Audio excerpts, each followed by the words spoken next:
نحمده ونصلي على رسوله الكريم. عزتمند مسلمانانو او خاص کر مسافرونو، یو وړوکی درود شریف د تخیمه د هغې ډیر زیات فضایل دي.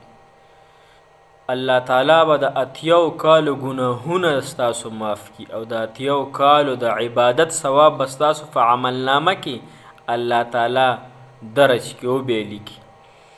او درود شریف مبارک ډیر وړوکی دی، ټیم هم پې دونه نه لګي. نو که څوک دا غواړي او څوک به دا نه غواړي چې زما یې د اتیاو کالو ګناهونه معاف شي او د اتیاو کالو عبادت د ثواب ما ته مفتو کې راکړی شي، لږ یو 20 منټه نیمه ګنټه ټیم پې ټوټل نه لګي.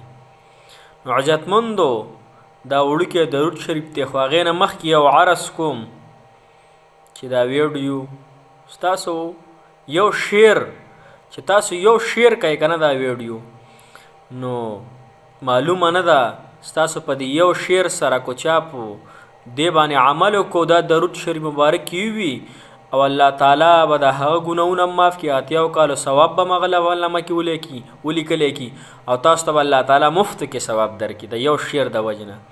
ویډیو د الله د رضا دپاره شیر کوئ. عزتمندو مسلمانانو درود شریف مبارک دا دی: اللهم صل على محمد النبي الأمي وعلى آله وسلم تسليما. دا درود شریف دی. اللهم صل على محمد النبي الأمي وعلى آله وسلم تسليما.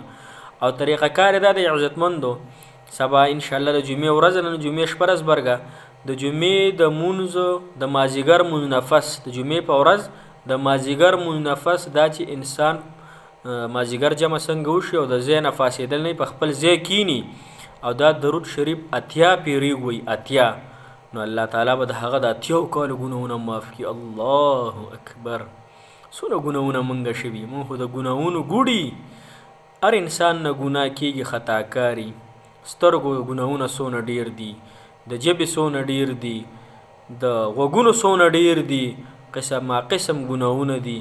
عزتمندو نو که څوک دا غواړي چې زما د ګناهونه معاف شي نو دا وظیفه دی وکړي. د جمعې په ورځ د مازدیګر مونځ نفس اتیا پیرې به دا وایي: اللهم صل على محمد النبي الأمي وعلى آله وسلم تسلیما.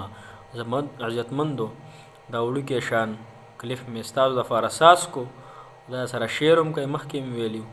الله تعالی دې ما او تاسو له فدې باندې د عمل کولو توفیق راکړي او نور مسلمانان ته د رسولو توفیق دې ما او تاسو ته الله تعالی نصیب کړي.